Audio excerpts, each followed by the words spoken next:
ఏపీకి తుఫాను గండం పొంచి ఉన్నట్లు విశాఖ వాతావరణ కేంద్రం తెలిపింది. ఫెంగాల్ తుఫాను రాష్ట్రంపై తీవ్ర ప్రభావం చూపనుందని వాతావరణ శాఖ అధికారి తెలిపారు. తుఫాను ప్రభావంతో దక్షిణ కోస్తా, రాయలసీమ ప్రాంతాల్లో వర్షాలు దంచి కొట్టనున్నాయి. వచ్చే నెల 1 వరకు ఈ ప్రాంతాల్లో భారీ నుంచి అతి భారీ వర్షాలు కురవనున్నాయి. వర్షాలు కురిసే సమయంలో బలమైన ఈదురు గాలులు వీచే అవకాశం ఉన్నట్లుగా విశాఖ వాతావరణ శాఖ అంచనా వేసింది. హై అలర్ట్ జారీ చేసింది. ఏపీకి తుఫాను గండం తరుముకొస్తోంది.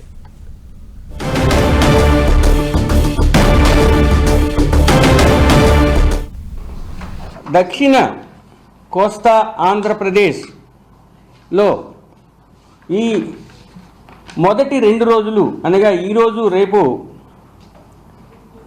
కొన్ని చోట్ల తేలికపాటి నుంచి మోస్తరు వర్షపాతం నమోదయ్యే అవకాశం ఉంది.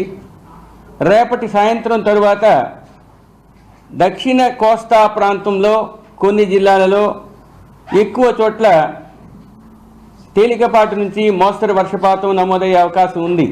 3వ రోజు అనగా 29 నుంచి 1వ తేదీ వరకు అధిక ప్రాంతాలలో తేలికపాటి నుంచి మోస్తరు వర్షపాతం నమోదయ్యే అవకాశం ఉంది.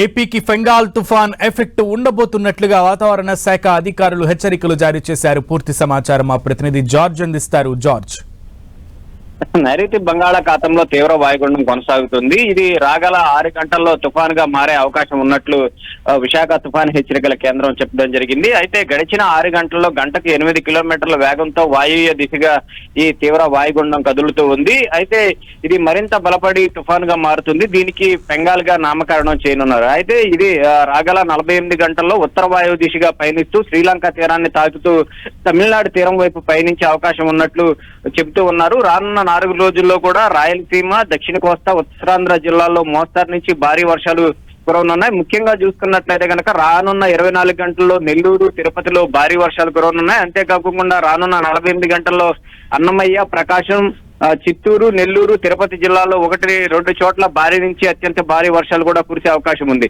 అయితే ఈ నెల 30వ తేదీ నుంచి చూసుకున్నట్లయితే కనుక ఉత్తరాంధ్రలో మోస్తారు నుంచి భారీ వర్షాలు కురవనున్నాయి.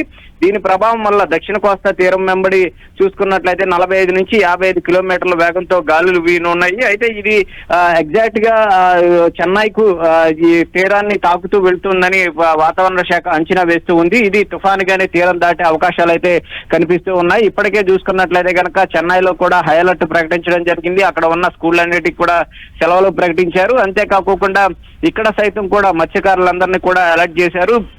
మత్స్యకారులు ఎవరూ కూడా 30వ తేదీ వరకు కూడా వేటకు వెళ్లొద్దని హెచ్చరికలు జారీ చేశారు. అంతేకాకుండా అన్ని ప్రధాన ఓడరేవుల్లో సైతం కూడా 1వ నెంబర్ ప్రమాద హెచ్చరికలు అనేవి జారీ చేయడం జరిగింది. రైతులకు సైతం కూడా వాతావరణ శాఖ పలు సూచనలు, హెచ్చరికలు సైతం కూడా జారీ చేసింది. ఎవరైతే ఇప్పుడు పంట పొలాలన్నీ కూడా చేతికి వచ్చే సమయం కాబట్టి వాళ్ళన్నీ కూడా భద్రపరుచుకోవాలి. కోతలు ఏమన్నా ఉంటే కనుక వాటిని వాయిదా వేసుకోవాలి. ఒకవేళ పంటలు కోసుకున్నట్లయితే కనుక పంటలన్నింటినీ కూడా భద్రపరుచుకోవాలంటూ కూడా ఇప్పటికే వాతావరణ శాఖ హెచ్చరికలు జారీ చేయడం జరిగింది. ఇప్పటికే దీని ప్రభావంతో తీరం వెంబడి బలమైన గాలులు అయితే కూడా వీస్తూనే ఉన్నాయి. దీని ప్రభావం సైతం కూడా అంతకంతకు పెరుగుతుంది. ప్రస్తుతం ఇది తీవ్ర వాయుగుండంగానే కొనసాగుతుంది కాబట్టి ఇక రాగల 6 గంటల్లో ఇది తుఫాన్ గా మారనుంది. తుఫాన్ గా మారిన తర్వాత ఇది ఉత్తర వాయువ్య దిశగా పయనిస్తూ చెన్నై తీరాన్ని అయితే తాకనుంది. అయితే దీని ప్రభావం మాత్రం ముఖ్యంగా చూసుకున్నట్లయితే కనుక దక్షిణ కోస్తాంధ్ర జిల్లాల్లోను అలాగే ఉత్తరాంధ్ర జిల్లాల వరకు కూడా దీని ప్రభావం ఎక్కువగా కనిపిస్తూ ఉంది. ఇటు ఉత్తరాంధ్ర జిల్లాల నుంచి దక్షిణ కోస్తాంధ్ర జిల్లాల వరకు కూడా మోస్తారు నుంచి 1-2 చోట్ల భారీ నుంచి అత్యంత భారీ వర్షాలు అయితే కురవనున్నాయి.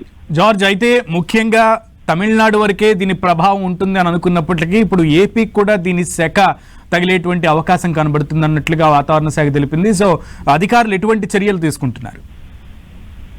ఇప్పటికే దీనికి సంబంధించి చూసుకున్నట్లయితే కనుక ఎప్పటికప్పుడు ప్రజలందరికీ కూడా వాతావరణానికి సంబంధించి ఏ ఏ ప్రాంతాల్లో అయితే వర్షాలు కురవబోతున్నాయి, ఎక్కడెక్కడ అయితే దీని ఎఫెక్ట్ ఎక్కువగా ఉంటుందనే దాని మీద అయితే వాతావరణ శాఖ అయితే హెచ్చరికలు జారీ చేస్తూ ఉంది. ఆ యంత్రాంగం సైతం కూడా ఇప్పటికే అలర్ట్ అయ్యారు. ఈ తుఫాను ప్రభావిత ప్రాంతాలు ఏవైతే ఉన్నాయో వాటిలన్నింటినీ కూడా గుర్తించడం జరిగింది. అవసరమైతే పునరావాస కేంద్రాలకు తరలించేందుకు కూడా సిద్ధం చేశారు. అంతేకాకుండా ఇప్పుడు ఏదైతే దీని ప్రభావం చూసుకున్నట్లయితే కనుక చెన్నై తీరాన్ని తాకిన తర్వాత దాని ప్రభావం ఎక్కువగా ఉంటుంది. అంటే దీని ప్రభావం చూసుకున్నట్లయితే కనుక రేపు ఎల్లుండి దీని ప్రభావం ఎక్కువగా ఉండే అవకాశం ఉంది. ప్రస్తుతానికి ఇది తీవ్ర వాయుగుండంగా కొనసాగుతుంది కాబట్టి తుఫానుగా మారిన తర్వాత బలమైన ఈదురుగాలు వీయడంతో పాటు గాలులు సైతం కూడా అత్యధికంగా వీచే అవకాశం అయితే ఎక్కువగా కనిపిస్తూ ఉంది. ఈ నేపథ్యంలోనే ఆంధ్రప్రదేశ్ కు సంబంధించి చూసుకున్నట్లయితే కనుక దక్షిణ కోస్తాంధ్ర జిల్లాలన్నింటినీ కూడా అలర్ట్ చేయడం జరిగింది.